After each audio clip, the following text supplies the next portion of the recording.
Hey, hello everybody. Thank you for checking me out. This is Ekow Simpson. I know it's been a while that I came on your set because here in Ghana we somehow in the rainy season, so we're having a little bit of difficulty in getting connection when it comes to even making phone calls or using the data. But we give thanks and praise that everything is perfect right now. Today I know it's been a while, like I said, and I've always been thinking about my subscribers. What is happening with you guys. In Ghana with this pandemic, things are a little bit slow. Things are working in a different way because I wouldn't say we are fortunate or unfortunate, but things are a little bit cool here. We give thanks and praise to the Almighty God, for giving us this kind of weather and in this kind of situation where we find ourselves here in Ghana. So I will go straight to the point and then bring on a beautiful person that is all over Africa, all over the world. I mean, she's been on the news, she's been on social media everywhere. I remember when I started doing YouTube, I was hearing a lot about this beautiful woman, Dr. Arikana, and I'm like, hey, I need to research on this beautiful lady. So I did my research, I did my works, and I would like to bring her on, and then we will discuss a little bit about what is happening with the Wakanda City of Return, a beautiful one, a beautiful idea, beautiful project by Her Excellency Ambassador Dr. Arikana Quao. The name sounds like a Ghanaian. There's a bit of a Ghanaian name, with that Quao thing. So maybe I'm going to ask her, maybe her grandparents were Ghanaian. Let's see what is going to happen. So I'm going to bring her on pretty soon, and then we take it from there. Hello. Hello, how are you, son? I'm doing good, mommy. How are you doing? Doing very well. Thank you very much. We give thanks and praise. Honestly, I want to say thank you very much for the time. The people of Cape Coast, I am a Cape Coaster. So hearing the news about the Wakanda City of Return starting in Cape Coast is like the biggest dream we've all been looking forward to, because when it comes to development with Cape Coast, we are getting there. So with this beautiful project coming to Cape Coast, I really want to say thank you very much from the people of Cape Coast. And we hope this wouldn't be the first, but more to come. Absolutely. Thank you for having me. I think we could not have found a better city to build the first Wakanda City of Return. I think the historic significance of the Cape Coast dungeons could really complete the journey of return, but also the journey of true healing of the children of Africa who are descendants of the formerly enslaved. Beautiful. Mommy, I'm gonna have to call you mom because I want to take the name elsewhere and then use them because it makes me I feel comfortable calling you that and having this conversation with you. So briefly, could you tell my followers a little bit about Dr. Arikana? I was born in a small village called Chivu in Zimbabwe, and I came to the United States soon after high school to go to college, and then of course medical school, and then I met a boy from Ghana and married him because I wanted intelligent kids. Ghanaians are the most intelligent men on earth. Yeah. But anyway, I married him, and so that's where the Quao name comes from. My husband is from Soweto in Ghana, and married him. I went to medical school, practiced medicine for the past 25 years. He's also a medical doctor. And so, and then at some point I got asked to go and represent the African Union in Washington, D.C., which I thought was kind of crazy. How do you make the transition from being a medical doctor to being a diplomat? But as it turns out, actually, my medical practice experience did actually teach me a lot about human interactions. And so I found all those attributes that I learned about humanity and how to always meet people where they are and then work with them to get them where you want them to be. In fact, as medical doctors, we practice diplomacy every day in our waiting rooms, because not only are we dealing with the patient who is in front of us, but we have to extrapolate their symptoms. In some cases, their symptoms actually, they go back to home. So while you have them in the exam room, you have to, if things don't make sense from a physical point of view, some of the ailments may be a result of what's going on at home. It could be an abusive husband. It could be stressful situations at work. It could be sick loved ones at home. But people don't always tell you that. They just come to you with a headache. They come to you with chest pain. They come to you with belly pain. And it's up to us to then say, hey, is this something organic, or is it, do I need to make a phone call to the husband and tell him to stop being abusive to the wife? So I think 9 times out of 10, it's for us women, it's usually the men in our lives. So, but you got to be able to think through and see through the patient to what is around them, that without the patient actually telling you. So the ability to do that, the ability to kind of psychoanalyze people and always be, 10 steps ahead of them during a conversation, I found it coming in quite handy during my diplomatic work. So contrary to what I had thought, I didn't think healthcare would prepare me for diplomacy, but actually healthcare more than prepared me for diplomacy. I liken it to, in healthcare, we do everything we can, preventive-wise, to keep patients from getting sick. But should they get sick, we do everything we can to keep them from going into the hospital.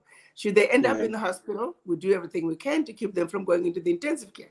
If they end up in the intensive care, we again still do everything we can to keep them from dying. Well, I find that diplomacy is the preventive healthcare of international relations. We use words and communication to keep us from going into conflict. We use words and communication to keep us living together in peace and harmony. But should that fail and we end up in conflict, we still use words to get us out of conflict. And if we fail to get ourselves out of conflict and we end up in regional wars, we still use words to try and get out of that regional conflict. But should that regional conflict extends on to a full-blown world war, we still use words to try and get ourselves out of it. So it's all about prevention. And so diplomacy is the preventive health for international relations. So I was right there up my alley, unknown to me that healthcare more than prepared me for the work that I was to do later as a diplomat. Yeah, beautiful. And I think you are doing a beautiful work, because apart from the health services or the health work that you do, the other part of it has really blown out the ideas that you have, the visions that you have for Africans in particular, and I really admire that a lot, Mommy. Well, thank you very much. But when it comes to the issue of Africa, and just like you said, you're more comfortable calling me Mommy. I, as a mother, I can't help but say what I would like to see happen for the children that I gave birth to, the grandkids, is the same thing that millions of mothers want for their children, millions of grandmothers want for their children. I do know for a fact that our children, you young people, you did not choose to be born into this world, a world that is so full of hate and bigotry, a world that is so racist, simply because of the color of your skin. For you to be discriminated against, even on your beloved continent, you are not even free. They have the freedom to come to Africa and just exploit the continent. They have never left. They came centuries ago. They colonized us. Now we are in neo-colonization. They have never left.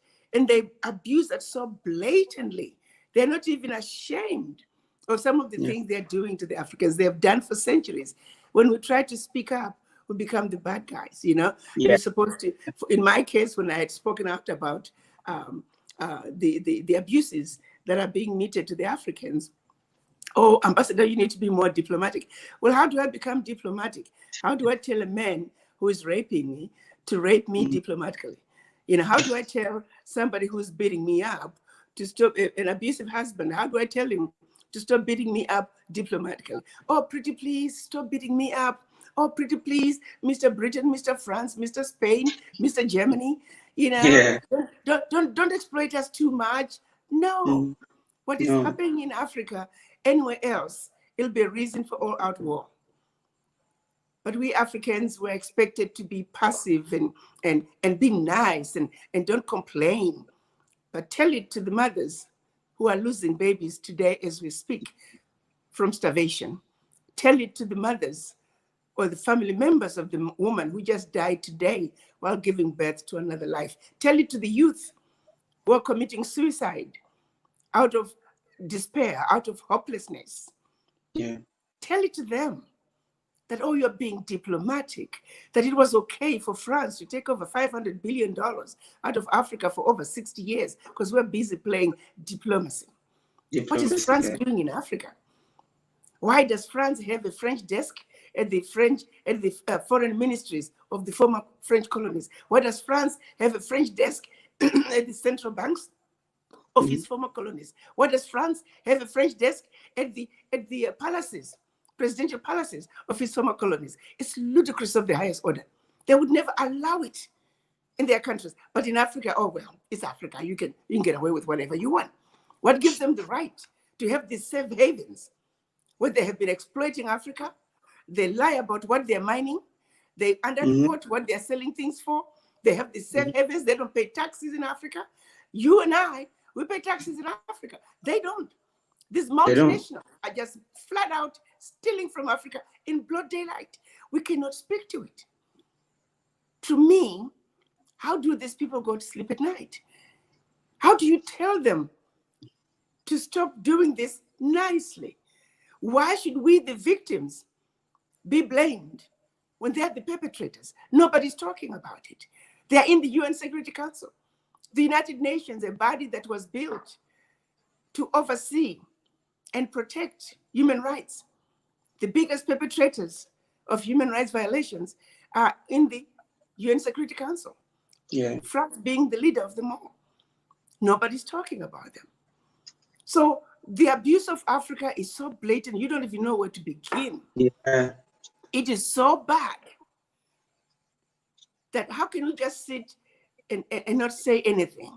Be nice when you complain about how we are abusing you. Say it nicely. Say it diplomatically. No.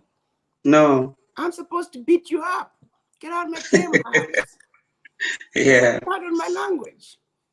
Get out of my house. These people are sitting in our Africa, in our house, eating our food that we would have cooked for them. And then when we finish, we go under the table and we wait for them to drop off a few crumbs. And while we're under the table, they put a system in place to see to it that we start fighting each other over who got the larger crumb under the table. So we never have to talk about the 10-course meal on the table. There's no parity. The manner in which the Western world, the Eastern world, now the Chinese, are dealing with Africa, there's no parity. How can we have diplomatic conversation when we are not equal? We are slaves under the table, and they're the masters on the table. Until they understand that they're sitting in our house, that they need to leave and go to their own house. When they're sitting at their own table in their own house, and we're sitting at our own table in our own house, then and only then can we have a diplomatic conversation, because at that point, we will be equal. Yeah. But they don't believe we are equal. They feel justified to be on the table in our house while we are under the table in our own house, waiting for them to drop off some crumbs. There's something just terribly, terribly wrong with what is being done to Africa. And so I just felt that since we don't have any other recourse, I'm just going to take it to the people. Tell them, this is what's happening, children. You see what you can do. But now you know. Before, you didn't do something about it because you didn't know. But now you know. This is how we are being abused. Yes, we have our own issues with governance. But even then, I often use an example to say, tell me one African country that has changed a leader and things changed. None. You give it time. I was laughing when soon after the president of Malawi was was sworn in. I mean, I think it was like 2-3 weeks, and I started hearing complaints out there. They wanted him out, and I said, 3 weeks, you know? So they will last 1 month. We'll have the president for 1 year, and after 1 year, here we are. We're out with daggers. We are ready to run the president off. The reason we're doing that is because the fundamentals have never been addressed. In a perfect world, a perfect world, we should have a united Africa with one military, with one currency, with one central bank, with one monetary policy, with one stock exchange. We should have one Africa that has no borders, where children of Africa can move freely throughout the continent. An Africa that is truly in control of everything to do with Africa from A to Z. An Africa that is in control of her natural resources. An Africa that's adding value to her natural resources and an equal partner when it comes to the world stage. That Africa does not exist yet. And until that Africa exists, we'll always be underdogs. And that's the conversation that I've decided I will continue to share with you children, so you understand what is going on in your Africa. At the end of the day, it is your Africa, and you have to fight for it. But you're going to be in a better position to fight for your Africa when you understand the facts for what they are. When you understand that the world order, the financial, the international monetary system, the international financial systems, the international political systems, they were all put together at the expense of developing nations, the majority, of course, being African nations. Those institutions, the United Nations, the World Bank, the IMF, were not built for the benefit of developing nations. They were built based on the fact that their success is based on the failures of the developing nations, and the majority of those nations are in Africa. Let's understand that for what it is. And we need to sit across from them and let them know that what they're doing is wrong. Because these are human beings, just like my husband, just like you, son. They go home. And we need to look them in the face and say, what you're doing is wrong. You need to stop. You wouldn't want it if Africans came to Europe and did that. You wouldn't want it. Chinese, you wouldn't want it if Africans came to China and just took over and started abusing your people. You wouldn't want it. So what makes you think you can come to Africa and do that and get away with it? We need to speak up. And these people need to stop. The exploitation and abuse of Africa and her children, not only in Africa, but around the globe, it has got to stop. This is 2020. Enough is enough. Yeah, enough is enough. But mommy, I was looking at it this way, that we all want one Africa, one military, no boundaries. We can easily move around, go and come. But I mean, we've been in existence for more than so many years. Why isn't this happening? Has it got to do with our leaders who are not ready to see Africa becoming just one? Or everybody thinks, okay, we came to meet it, therefore we should just let it go? Because I feel like a lot of our leaders don't really think about the fact that, like you said early on, the whites are still controlling us, but we don't know, we don't see it. But the more we speak to Africa, I think people should be ready, especially our leaders should be ready to listen and change. But it looks like they don't want to. No, let's be realistic, my son. There is an element of fear which is real. If you go back to soon after independence, and I'm going to use the French because they were more overt about it, the Pact for the Continuation of Colonization, which they forced the African countries to sign, the few leaders who tried to pull out of that pact, they were assassinated. They were either assassinated or they were imprisoned. So after a while, everybody got scared, because if you dare talk about that pact, you are going to find your head on the chopping block.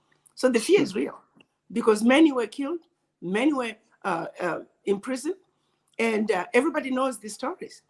And so it is the reality on the ground that when African leaders try to do what is best for their citizens, quite often, before you know it, there's conflict in that country. I often tell people, if you see conflict in Africa, always look for the story behind the story. Usually there's always another story that we will never know. What we are being told superficially is really not what it is. It is a smoke screen. It is a shiny object that's being thrown at us, and we run after that. When you hear conflict in an African country, stop and think about the story behind the story. What is really going on? Quite often, we'll never know. You look at the Pact for the Continuation of Colonization. We're glad that President Macron did ratify the law stopping the African leaders from sending their bank deposits to France, but the rest of the pact is still in place. The French military are still in African countries. They have no business being there. You know, they're creating chaos. The French companies still have first right of refusal of all contracts, public and private. French companies, of course, the CFA is still there. They're trying to rename it Ekow, but it's still the same. It's going to be printed in France. It's still pegged to the euro. You know, they just replaced the colonial tax with foreign exchange tax. A lot hasn't changed. And so we need to speak up and just sit across the table. President Macron, let's look at item A. How would you feel if this was happening, if we Africans came to your country and we did that? Item B, how would you feel if we came to France and we did that? Item 3, let's have a conversation, one human being to another. We don't mind foreign direct investment. We are simply saying the blatant abuse of Africa has got to come to an end. It's a new era. It's a new era. What's right is right. What's wrong is wrong. And these are human beings, surely, who ought to, how do you look at all these starving children in Africa and go to bed?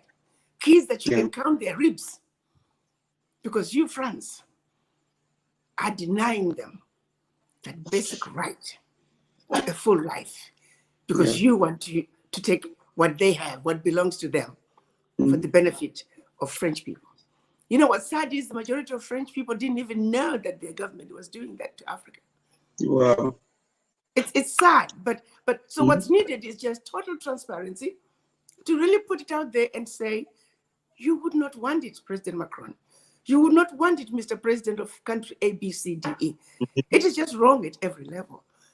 And so those are the conversations, honest, candid conversations to just say, you got to stop this. The exploitation of Africa has got to stop. Those NGOs, those donors who come in, we are going to save Africa. No, if they can just leave Africa alone and let Africa run Africa and let Africa benefit from their natural resources. We don't need aid. They take trillions out of Africa and they bring back about 50 billion a year as aid. We don't need aid. They are giving us peanuts out of what they would have taken out of Africa. Let me say stolen. What they would have, trillions are stolen out of Africa through various means. And we get about 50 billion as aid. And we're so glad to have the aid. And that brings me to another point. You see how quickly we celebrate. I remember back in 2018, I believe, President Macron gave the African youth $1 billion. Oh, the media, you guys were going crazy. So grateful and thankful. Really? The few that I could get my hands on, I chewed them out. I said, do you not realize how much France has taken out just 1 year alone? 500 billion? And you are all over. So all over, because they gave you 100 million. For the first time. How stupid are we? Sometimes, actually, I think we are to blame because we do some of the dumbest things. We know the facts. So why aren't we speaking up? They never should have gone around thanking France for $1 billion. Why aren't you pointing out what France is doing? Bring the entire 500 billion for the past 60 years. That's the conversation we should be engaging in. Not thank you for throwing $1 billion to us after how many years? And you continue, it's actually $1 billion out of what you just stole last month. Not yesterday. You know? So we should refuse this continued abuse. We need to have just candid conversations. That's what this woman is calling for. Candid conversations. Where we treat each other as equal. The moment, the time to continue to treat Africans, to treat Black people as subhuman, that time is over. You take, for example, the one that just kills me, the African artifacts that are still littered throughout the museums in Europe, and they refuse to give them to us. Oh yeah, we know we took the artifacts, yes, yes, yes, but we're not gonna give them back. Really? Yeah. I want to slap Really? the shit out of you. I mean, Yeah. come on now, give me a break. Give Yeah, me I a break. understand. But they Mm-hmm. do it with a straight face. Yeah. They do it with a straight face. You know, look at the skulls of our ancestors Yeah. who they murdered. They have the evidence of murder. They refuse. We have to beg to get our ancestors' remains back. They still have them.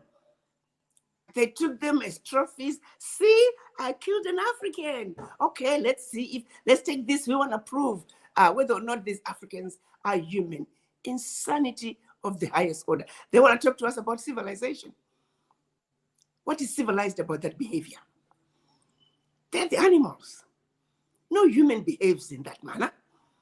They're pastime. I was reading a section about the Bamileke people of the war between the French and the Bamileke.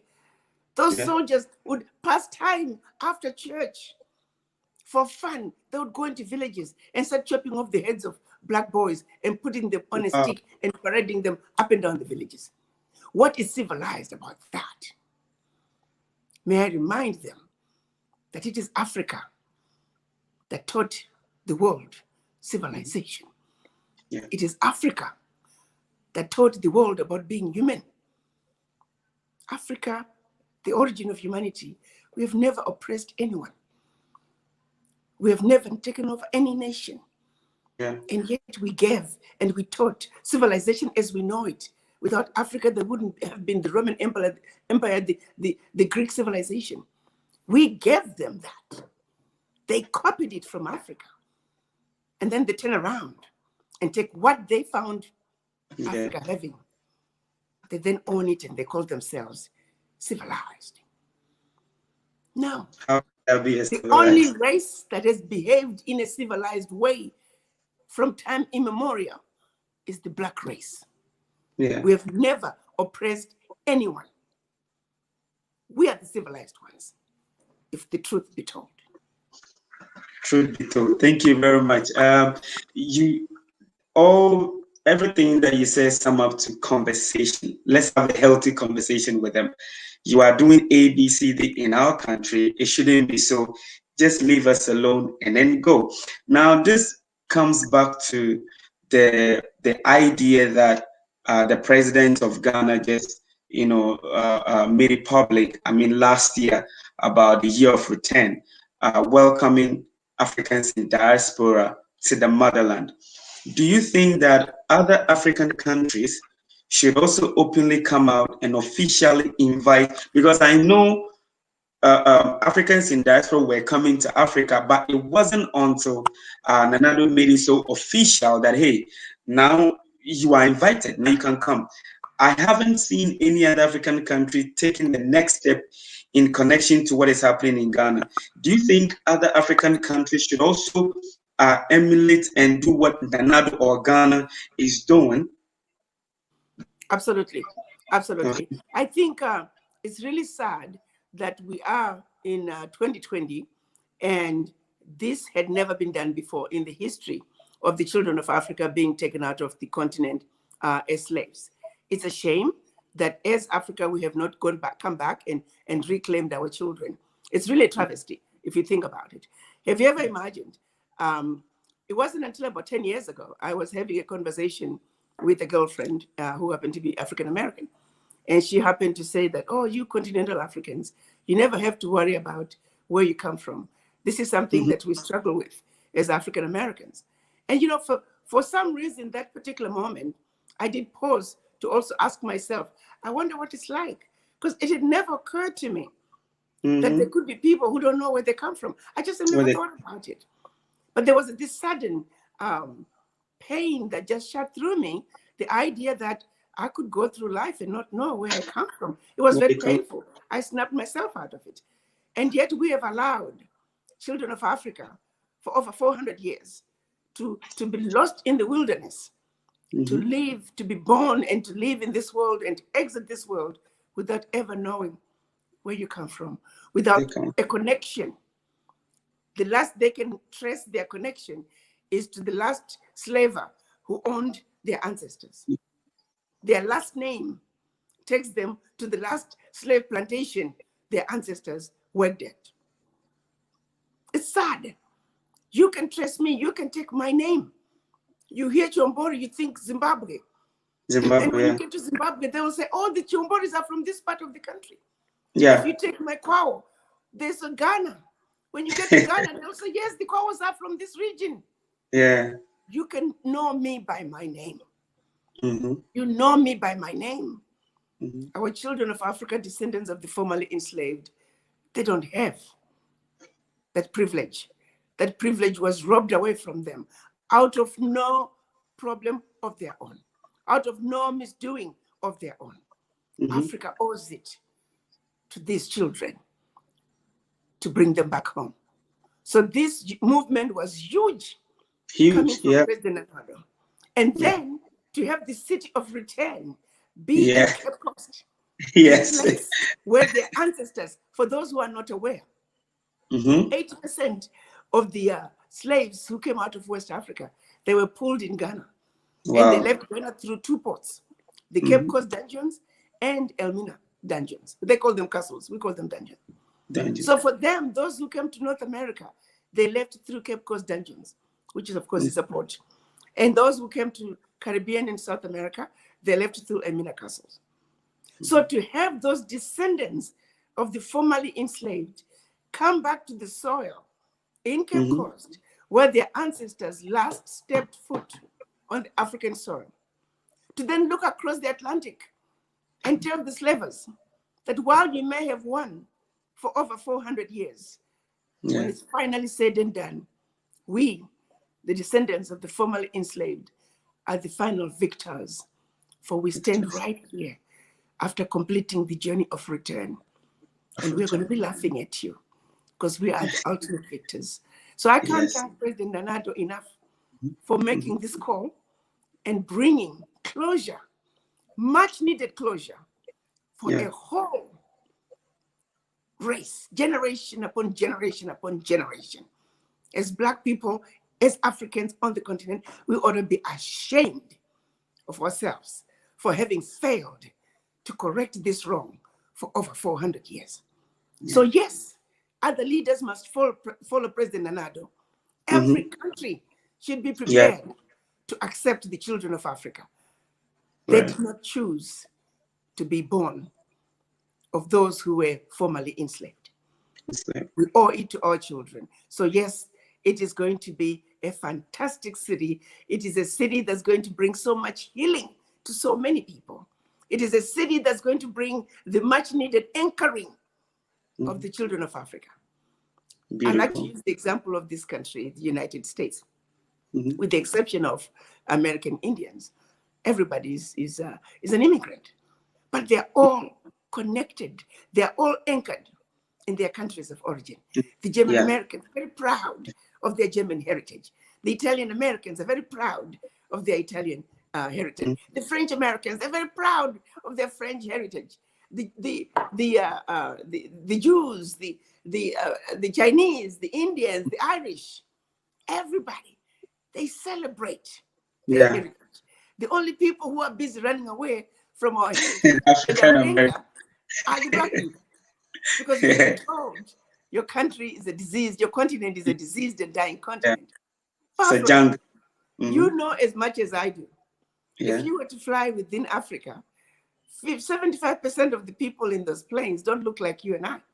They're Chinese or they're white or they're Indian. Right? They are not traveling thousands of miles to come to Africa because they love the Africans. They're traveling thousands of miles because there's something amazing and wonderful going on in Africa. But they're telling us Black people, don't go there, don't go there. It's a disease. I remember when I was still practicing medicine, I would tell my patients that, I'm going to be gone for 2 weeks. I'm going to Africa. And you could see this sudden sadness and almost fear on their faces. Doc, are you going to be okay? You know, it's like you go to Africa, it's a place you don't come back. You don't come back. But yes, you're going to be eaten by a lion or something bad is going to happen to you. But so I'll make sure I come back and I have photographs for them. And slowly they began to realize that, oh, it's okay for Doc to go to Africa because she'll come back. Because they saw me coming back, and I don't have any scars on me, and I don't look like I've been beat up and distressed. But and over time, actually, many ended up joining me to come to Africa on vacation when I've traveled. And so it's unfortunate that the media has gone out of its way to misrepresent Africa, to brand Africa in such a negative way.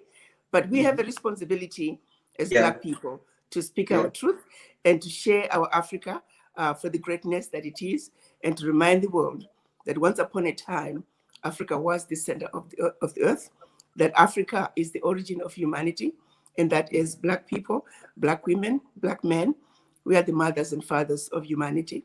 Again, they went to Europe looking for origins of humanity, couldn't find it. They never thought it could be in Africa.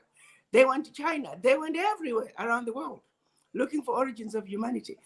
And they came to Africa last. And voila, they found it. They found it. And civilization, as we know it, began in Africa, which is why it saddens me greatly to think that the mothers and fathers of humanity were treated as the scum of the earth. We should be placed on the tallest pedestal because we gave birth to humanity as we know it. But the world, instead of putting us on the tallest pedestal, the world has chosen to treat us as the scum of the earth. We are more endangered as Black people than the wild animals in the jungle. That is sad. But at the same token, this is 2020. This has got to change. And only us Black people can change it. But to get that done, to accomplish that mission, we must unite. Yeah, I am sure through unity, like you've made mention, that is how come after the year of return, even with the year of return, there's been a lot of collaborations with Ghanaians or Africans on the motherland and Africans in diaspora. Talk about the Obokese University, talk about the free land from Asebu chief, and then one beautiful one that is also out there in Cape Coast. All the radio, like I said, I'm in Cape Coast, all the radio stations, social media, everybody was like, hey, what is this Wakanda? What is this Wakanda? So I want to ask, how did it come about? I know you are the one who brought it up. How did this whole idea came about, and what is it for? What is it going to do for Africans? Well, what people don't realize, when I was still in the mission, one realization that kept coming at me over and over and over is lack of understanding, not only by the African diaspora, and by African diaspora, I mean all people of African descent living outside Africa, and friends of Africa, like in my case, the Americans, or in Europe, the Europeans, is the lack of understanding of what was really going on in our Africa. So I set out to inform and to educate. And let me use an example of healthcare in Ghana. People will complain about the healthcare systems in Africa.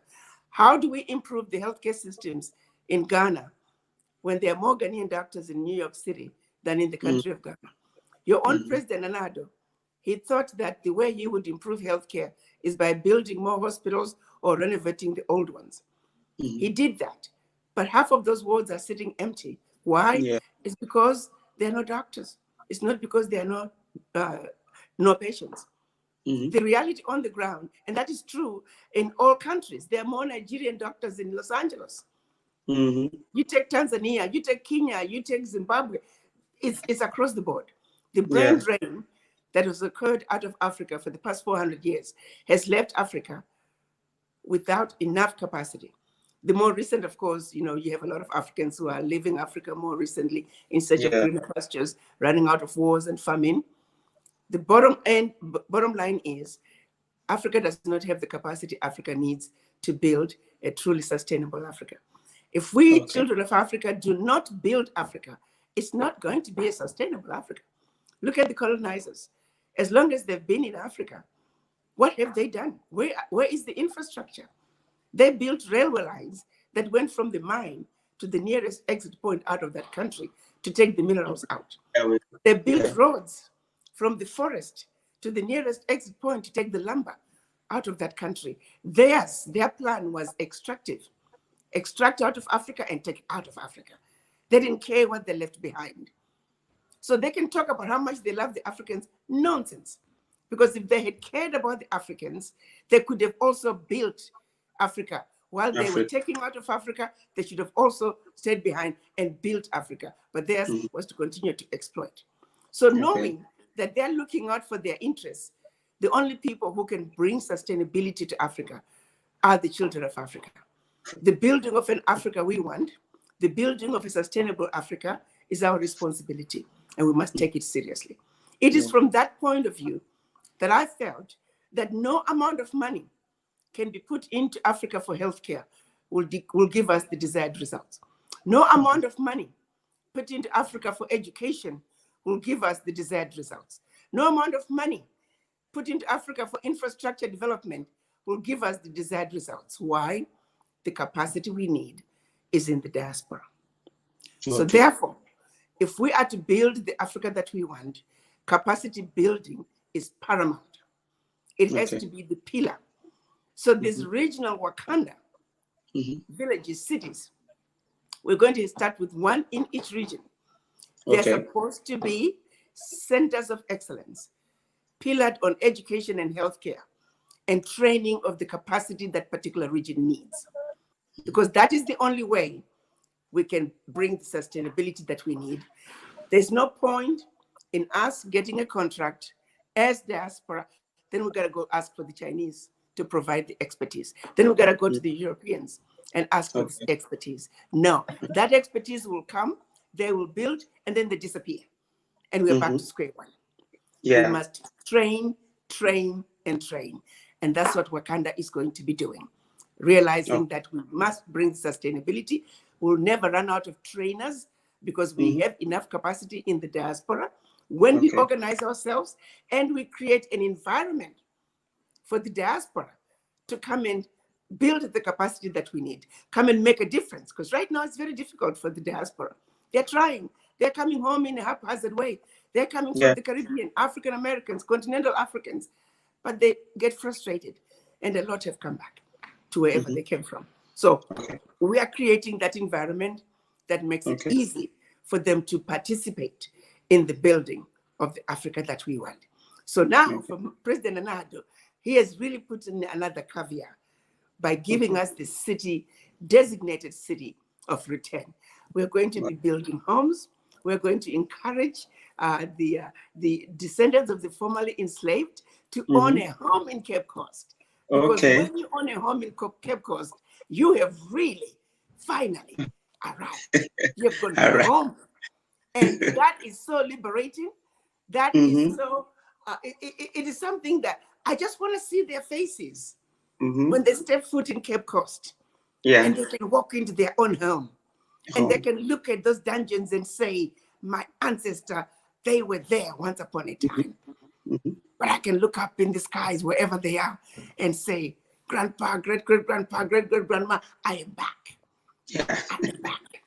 You know? So that, you have to give it to President Anado. It is really an exciting moment, and we are looking forward to building an amazing city. The excitement also, even here in the United States, among the African Americans, it's big. They can't believe actually that it's happening.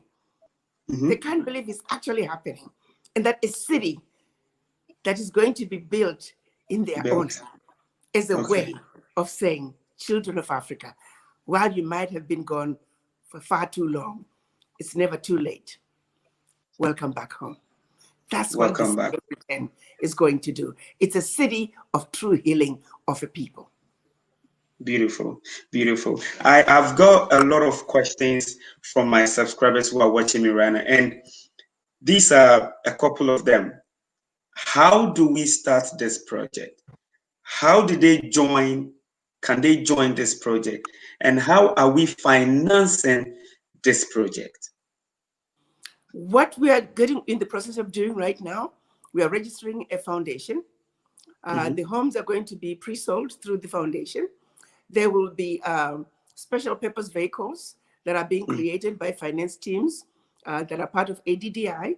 So those who are interested in hotel building, There'll be special purpose vehicles built for hotel building. You can invest in that. They'll come up with the figures. For example, hotels. I think on the average, they say it costs about $40,000 per room. So if you wanted to build a 500-bed hotel, 500-room hotel, that's going to cost about 20 million, and you only need about 20% down. So that will be an offering for those who are interested in either building the hotel or being a shareholder in the hotel, in the resort. Then we'll have SPVs for infrastructure development. So again, there will be some figures, roughly how much is the cost, how much is needed. Those who want to be shareholders, you can invest in that. And those who want to get the contract, they bid, and the contracts will be awarded. Same thing, we go to those who are in commercial building, those who are in residential. We're hoping that part of those who are into airport buildings, and also we would like to see a high-speed rail from Cape Coast to Accra. So those who are into building of railway lines, that's a special SPV for railway lines and bridges. And, so everything is going to be quantitated according to the SPVs. So there will be a general holding company for each country. So ADDI is going to make sure that the ADDI Foundation, we're calling it actually the African Diaspora Foundation. There will be a holding company in each country. And then within the holding company, there will be all these other SPVs based on the activities or whatever the contract is calling for. So each SPV is separate from the other. So that's how we plan to do it. But people are going to be investing. They're going to have shareholders, and all that is being the structure of all that is being worked on. We have a very good finance team made up of people with really years of experience in this sort of structures. And so they're advising us. But that's the plan. Let me tell you, the city is going to be built and it's going to be beautiful. We have a team of architects who are working with Dr. Taylor. We want a futuristic city. This city is going to be a tourist attraction on its own. The designs on this city is going to be something that the world has never seen. We're building Africa the way it once was. A country of the future, a city of the future, a continent of the future. We're basically taking Africa back to her former glory. It's really, really exciting. Beautiful. And we thank the mayor of Cape Coast. We thank the king of the kingdom. We thank the rock, the Abokase rock. For giving us that stability. Yes. And we're just so grateful for the kingdom, for the mayor, for welcoming us. And of course, we thank President Anado for really thinking ahead and coming up with such a tremendous idea that's going to bring so much healing to millions of people. Beautiful. So the main idea was to get the vision, the lay down plans for the Wakanda city of return. And so you have really given us the explanation as to what people should expect. It's going to have houses for Africans in diaspora who want to come home. There's going to be businesses in the capacity building and everything and all that. Are we going to see contracts being given to Europeans? No? Probably not. This one is going to be built by the diaspora. This is really our baby. And it wouldn't make sense to ask others to build our home. This home belongs to the children of Africa. It's going to be built by diaspora contractors in collaboration with contractors in Ghana or contractors in Africa, that people who can bring in the needed expertise. We're really looking at saying a sustainable Africa is a responsibility of the Africans. And by Africans, I mean all people of African descent in Africa and outside Africa. It is our responsibility to build a sustainable Africa. It's time we begin to look from within. What can we do within our means to build what we need? We need to come to the realization that the time is now that we want to make the clothes that we wear. But while we make the clothes that we wear, we also must own the textile mill. We want to live in brick houses. While we build the brick houses, we must also own the brickyard. We want to fly in the planes within our Africa, but we must own the airline. we must own the airport. We don't want to be reduced to being conductors of a train and happy that there's a train, but we don't own the train. The train. You see what I'm saying? It's about ownership. This is what has happened in the past for centuries. Africans, we don't own our Africa. The multinationals own our Africa. The African Continental Free Trade Area is giving us an opportunity for true ownership of our continent, and also an opportunity to build generational wealth. So we're saying we don't need to look to the Chinese to come and build the railway line for us. Now, if we need an expertise from them, for whatever reason, we own the contract and we own the railway line. We hire them. Just like they would hire us to come to China.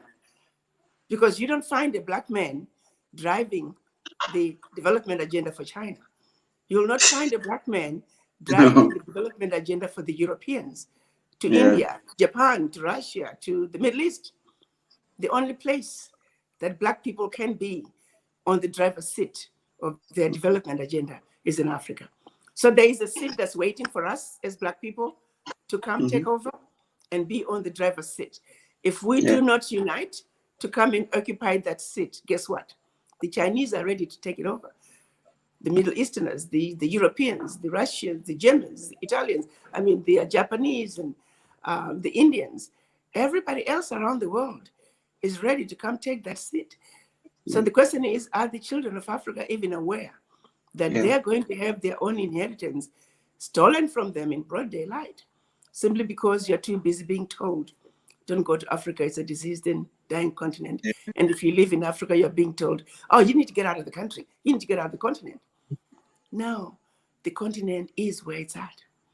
It's a continent that still has 80% of her natural resources untapped. The continent just needs her children to come home and take care of this beautiful, incredible, amazing continent. Yeah, thank you very much. I don't know when you're coming to Ghana. I think the African YouTubers like myself who are on the motherland preaching this word, giving the opportunity for the message to come to the people. I think you should find a way come to Ghana, maybe organize a seminar, so that, because sometimes we would want to send the message out there, but the message is not coming directly from where it's supposed to come from. So I pray that maybe in the near future, with ADDI, there will be a youth section where some of us who are ready to, give out the story, give out the content to the world to know this is what is happening. Maybe there should be a collaboration so that as soon as the message is out there, we can easily send it out to the people, to the world. Absolutely. I will definitely let you know. I'm supposed to have been in Ghana back in July, August, but COVID just pulled a number on us. And so even our ability to travel, we can't even plan at this point. We just have kind of wait and see. Here in the US, COVID is really, really soaring. So everybody just sit and wait, and let's see what happens come spring. We hope with the new vaccine coming up, we will soon begin to turn the corner. But right now, we are not there yet. Okay. So it's been almost 53 minutes. I know you might be tired, you might do other works. So I want to have your last message to everybody who is watching Ekow Simpson right now, and then yourself. Well, first of all, my first message is to you. You owe me big time. You kept me waiting. So Mama is going to be sending you a big hefty bill for that. That's for you personally. And the rest of the message to the rest of the African youth. I want you to know that I feel your pain. We, as your elders, we feel your pain. We have failed you. And allow me to apologize on behalf of all of us, our elders. Okay. We are leaving you in Africa that is worse than what we got. We could have done better. You did not choose to be born in such a racist world. However, we want you to know that moving forward, we are doing our part to unite as ADDI. We are doing our part to be able to answer a question 20 years from now. When you come to me and say, Mama, 20 years ago, you knew there were problems in Africa. What did you do? Yeah. Mama, 20 years ago, there were problems with the black race. What did you do? I would hope, son, I can sit you down. That's you and your children, who will be my grandkids. Grandkids, this is what we did. We came together. These were the issues. And systematically, this is what we did. While mission is not accomplished, this is where we are leaving off. And this is where you need to pick up. We did not get to be where we are overnight. We were systematically put to sleep. We were systematically brainwashed. But all is not lost when we finally realize the journey that we have traveled and what we need to do in order to wake up and begin to take charge of our own destiny. We also want to be able to tell you 20 years from now that, children, you have our shoulders and always will, because we would have done the work that we need to do to put you on the right path to eventual true healing of a race where we can say, once upon a time, we were in the valley, but someday we shall make it to the mountaintop. With your intelligence and energy, our youth, coupled with our wisdom, a little bit of our wisdom as your elders, together, I know, united, we'll make it to the promised land. So once again, I apologize to our youth, but please, let's work together to build a better Africa for all of us. Okay.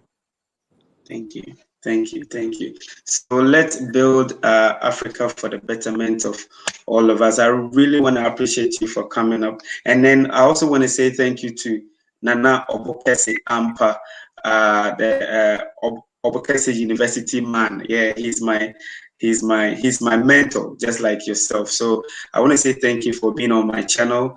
And then anytime, any day, if you need me to do anything, I'll be there to support and then share the good message out there to the public. Thank you very much for being part of this.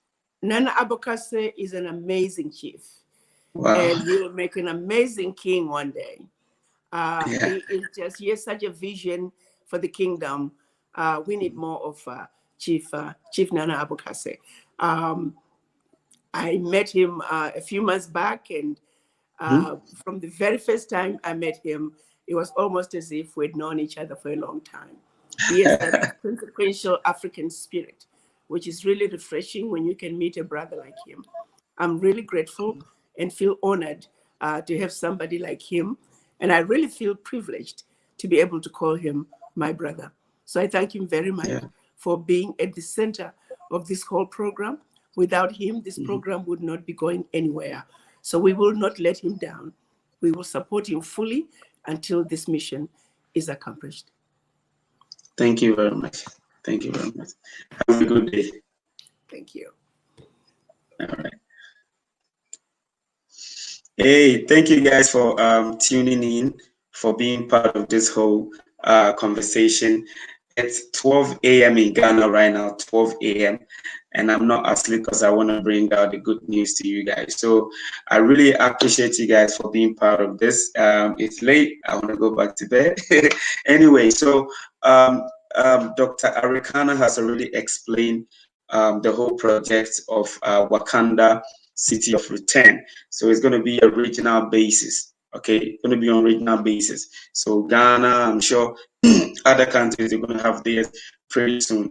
And so when everything is set with the investment packages and everything, I will also come out here and make a video and let you know what's happening on the motherland, same as Africans on the diaspora or in the diaspora. So hey, thank you very much for checking out my video. Peace out. Share this video. I have 87 people right now watching right now. So kindly click on the, if you've not subscribed, please click on the subscription button, like, share, put up a comment, and hey, Africa to the world. Thank you for checking me out. Peace out.